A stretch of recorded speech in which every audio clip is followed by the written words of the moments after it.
All right, welcome to the first of its kind, world-changing manufacturers network.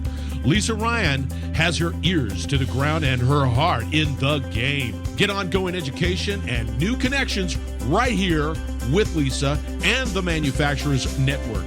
Buckle your seat, listen, and spread the word. Here's Lisa. Hey, it's Lisa Ryan. Welcome to the Manufacturers Network podcast. I'm here today with Jon Franko.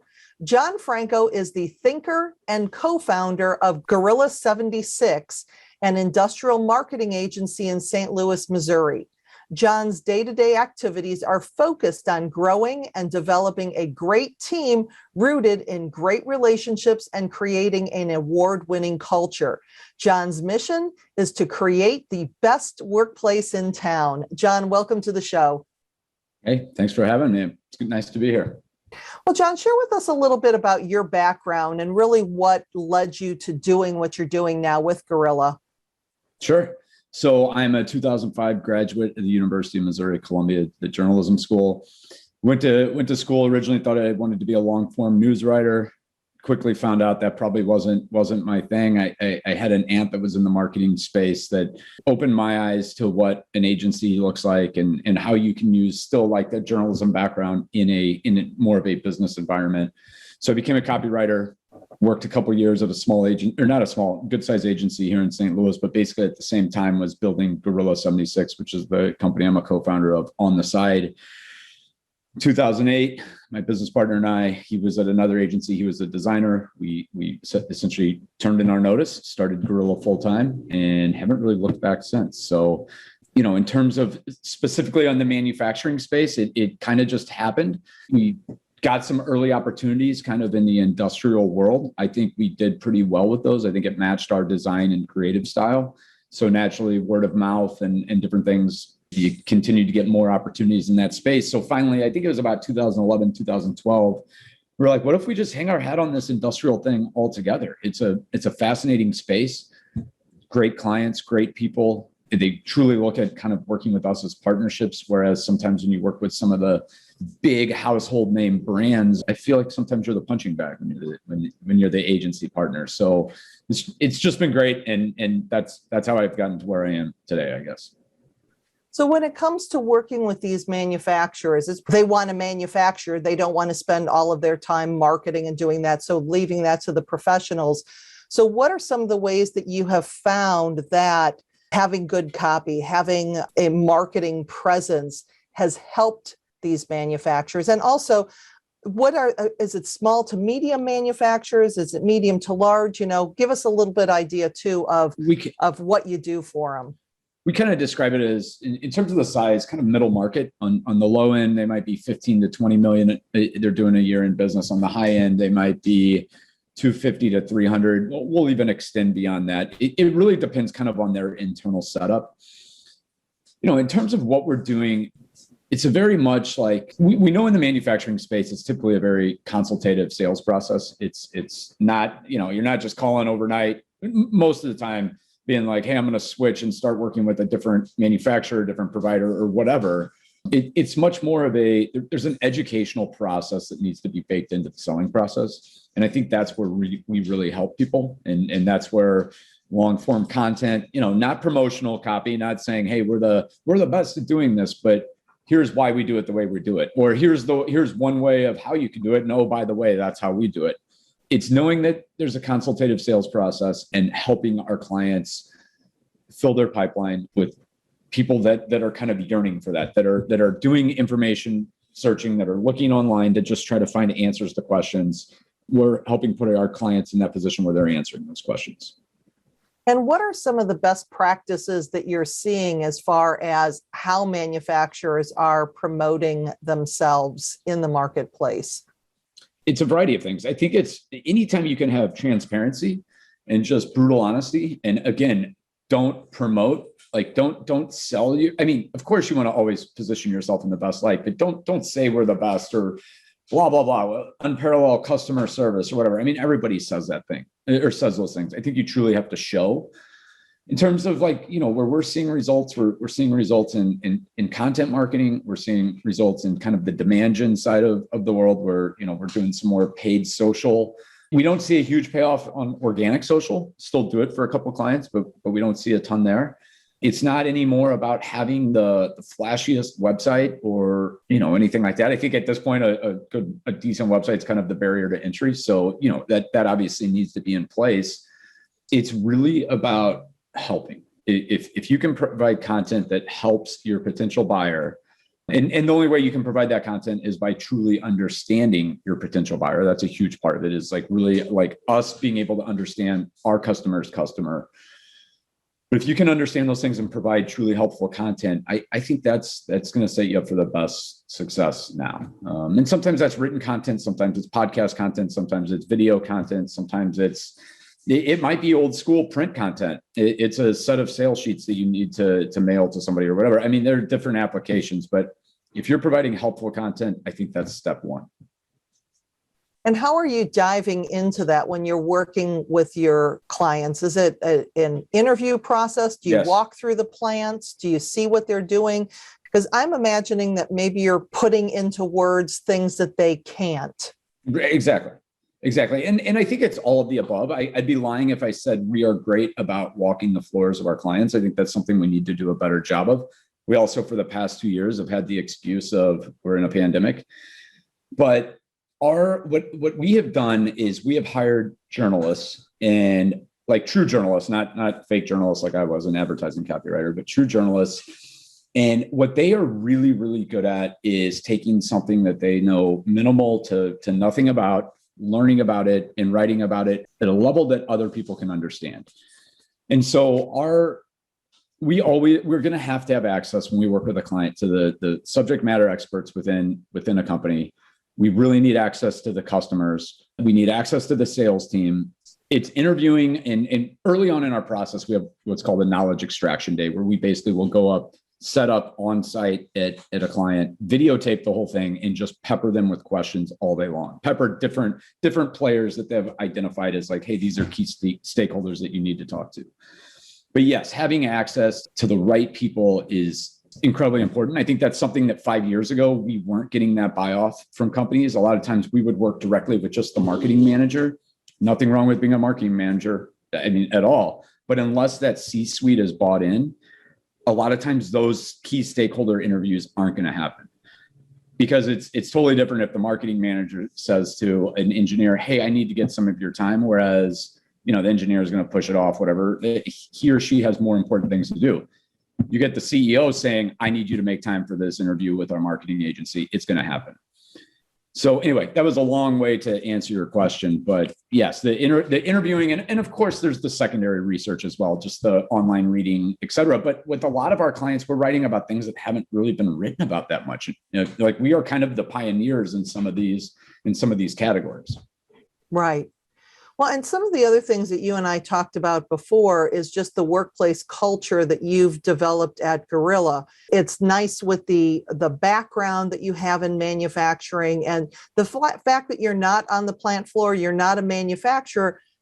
There's still a lot of transferable skills that people listening to this can pay attention to, because with the Great Resignation going on right now, it's hard enough to find new talent. So as at the speaking event that I was at earlier this week, I was talking to one of the participants in my program, and he said, you really need to cherish the employees you have.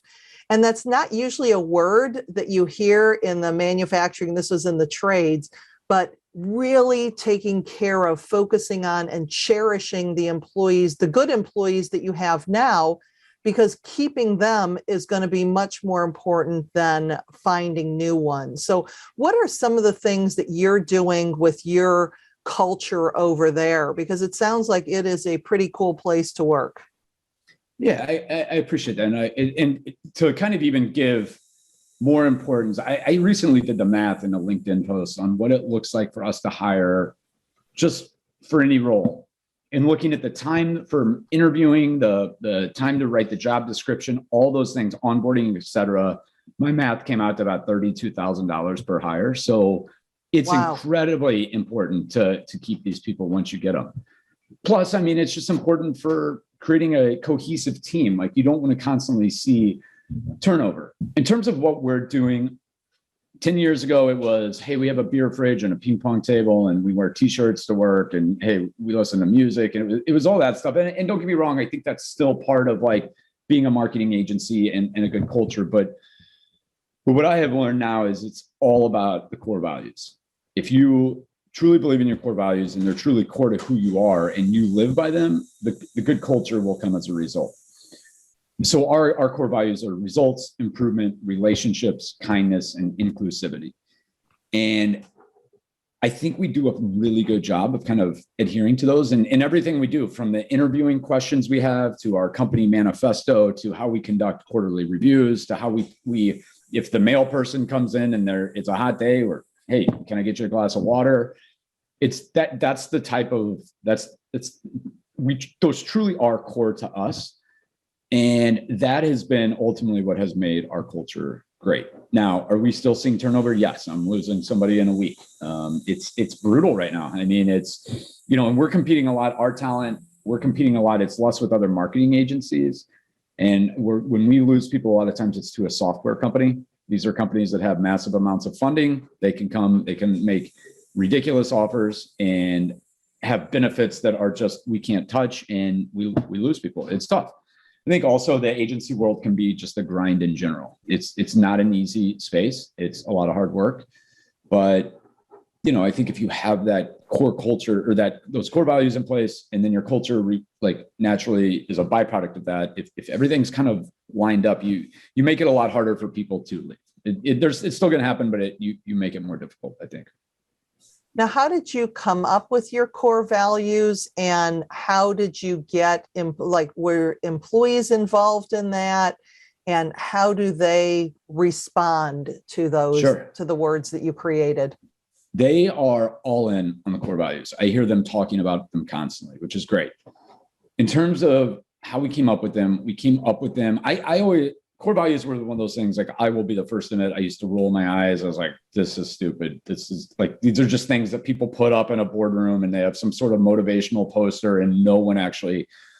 But when we went through the exercise, we were working with a strategic planning partner. And it was less like, what do you want to be? And it was more uncovering what we actually were. And we were a results-driven company. We were, like, when Joe and I started this business, we were two guys that were like obsessed over reading everything we could about marketing, about work. Like, we started this business because we worked on our portfolios together outside of work just for fun. We did like fake campaigns together. So that was the improvement piece. We knew that the best clients we had come from great relationships that we had built, worked our whole lives to build, whether it was family, friends, whatever, that then connected us to people. Kindness. Nobody wants to work with a jerk. So that was a huge part of it as well.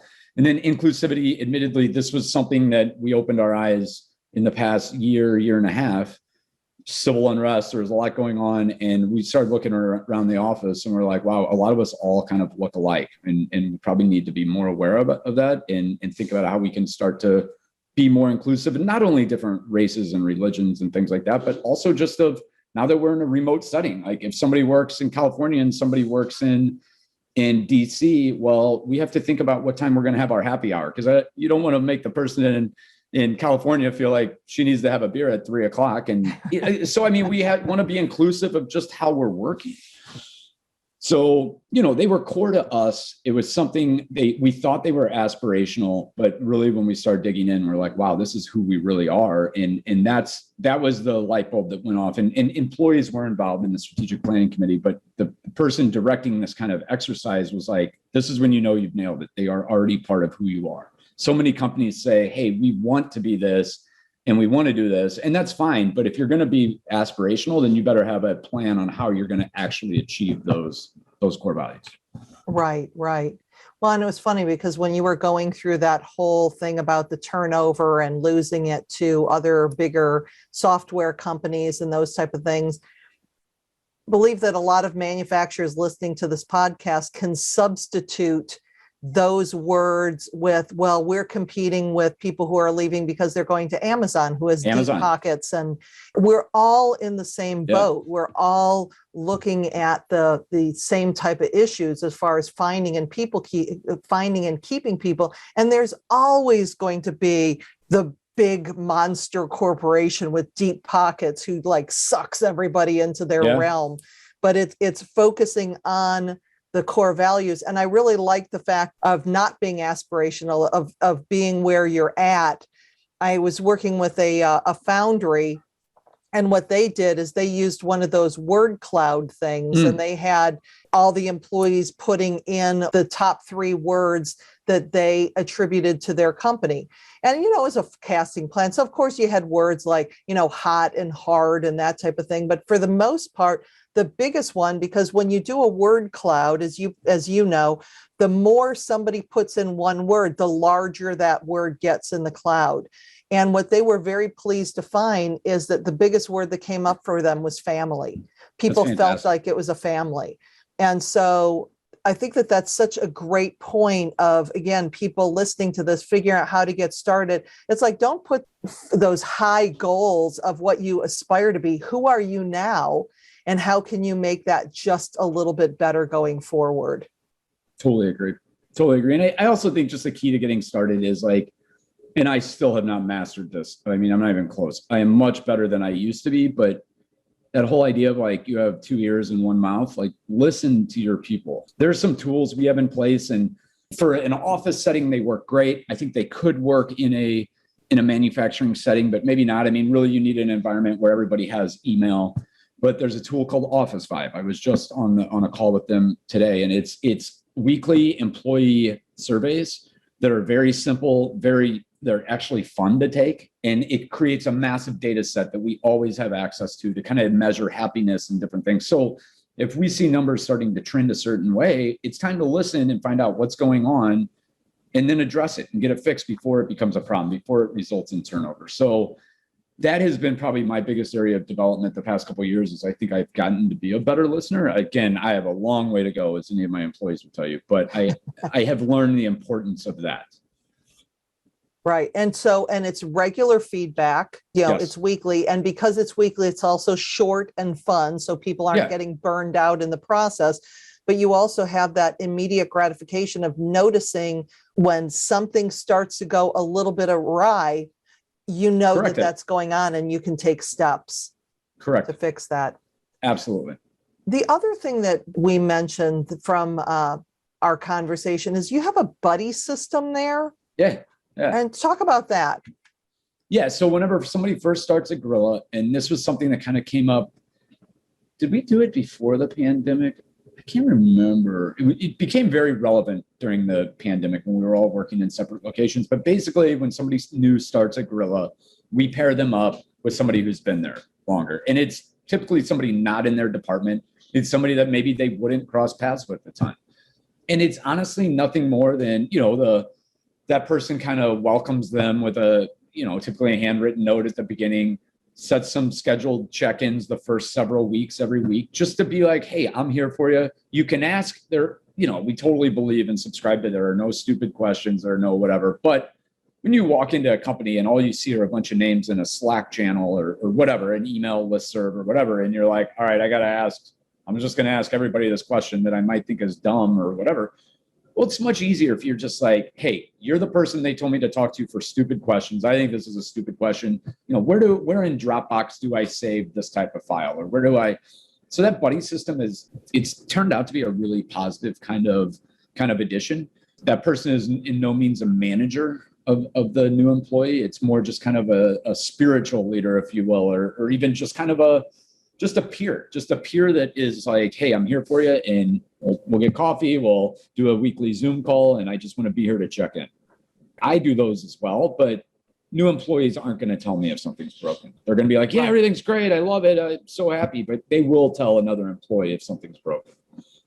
Well, and you're setting them up from day one, because I think that that's what the problem is. And a lot of times that new employee shows up and their business cards aren't ready, or their computer's not set up, or there's an inch full of dust on their computer, or they're in the trades, their truck is filthy, it's not set up, versus just being prepared to rock out that first day with everything set. We're all expecting you. We have a little welcoming committee. And by the way, here's your buddy, and this is your one source for everything, because we all know in jobs that we've had in our careers, the very first person that we connect with, the first person that we have lunch with, the first person probably that says hello to us, that's our best friend for life while we're there. So just using that type of buddy system, of that connection from the first day, is really setting people up for success. Totally agree. And it's something we just revisited our entire onboarding process. And basically the minute that offer letter is signed, our process kicks off. And there are numerous touch points before that person even starts, different people emailing different things. And just so they start to meet the entire cast of characters, it's, hey, on your first day, this is where you'll park. And someone else will send a note, hey, we always like people to be able to get lunch on us the first day. Here's a gift card for Postmates, $20. I mean, small stuff, but stuff that adds up and makes that initial experience so big. Because the minute they start, it's kind of like driving a car off the lot. Like the minute you drive that car off the lot, it's like getting older and things can start falling apart or whatever. Like the minute somebody starts, they can start having a bad experience. I think it's important the minute they start, make sure they start having a good experience. Yeah, absolutely. Well, and the other thing to keep in mind too is just because they ended up taking the job with your company doesn't mean that other people who they also filled out applications for or went on other interviews for aren't still pursuing them. Exactly. So when you can start, T-minus a couple weeks before they start and just have that connection and kind of build up that excitement that, wow, these people are really looking forward to me starting here. This must be a cool place to work. It just really changes the dynamics. Absolutely. So when you think about the things that you've done for Gorilla to make that culture one of the best places to work in your area as your goal, what would you say is your best tip? If somebody's listening today and they want to take step one in turning around their culture and improving their culture, what would that look like? I want to say, make sure you have these core values in place and all that. But I think even before that, the best thing to start doing is listening to your people, because I think that's the first step in any of it and it's the same when, like we were talking in the first part of this conversation about how do we write good content? Well, it's because we ask good questions and we listen to the answers. I think that's the same thing. I don't even know when it comes to this side of I don't even know when it comes to creating a great culture that you even have to ask great questions. You just have to listen and pay attention to what's going on.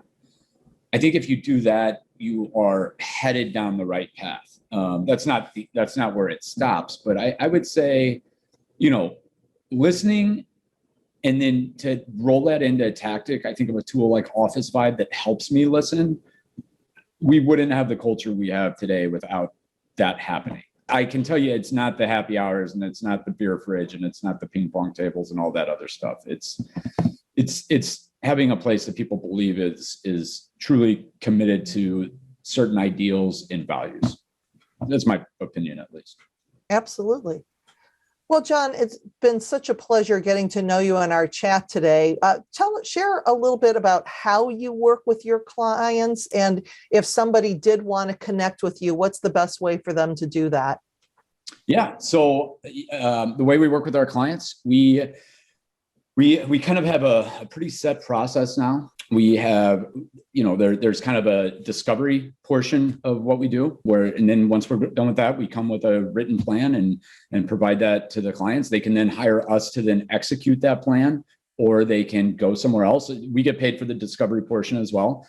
That first portion is kind of called that phase one implementation. It's roughly, we're kind of working on this right now, changing it a bit, but it's roughly about 9 months of implementation. And what we want to see are results in those 9 months.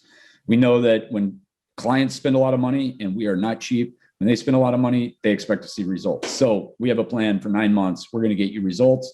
After that, if it makes sense, they then roll into like kind of an ongoing retainer, and we just work indefinitely with them. And it's kind of like hey, give us 90 days notice to opt out of the contract, and you can opt out at any time. But most of our clients are reoccurring clients. In terms of the best way to get a hold of me, gorilla76.com, and that's GORILLA76.com. That's our website. I'm just Jon, JON, at gorilla76.com. If you put an H in there, it'll still come to me because I know everybody in the world puts an H in it. And then I'm on LinkedIn, Jon Franko, JON, FRANKO, where, I try to contribute some content here and there that's useful. So yeah, I'm kind of on all the channels. All right. Well, again, Jon, thank you so much for being here and sharing your insights with us today. All right. Thank you very much. I'm Lisa Ryan, and this is the Manufacturers Network Podcast. We'll see you next time. Thanks for listening. Hey, do me a favor. If you like what you've heard, please subscribe and give us a 5-star rating. Also, feel free to share the podcast with your friends and colleagues so we can grow the network and connect more fantastic folks just like you. You can either go to the website at manufacturers-network.com or share the podcast on your LinkedIn, Facebook, Twitter, Instagram, or wherever you and your industry friends hang out. The bigger and faster we grow this network, the stronger and deeper community we will have. I appreciate you. Thank you.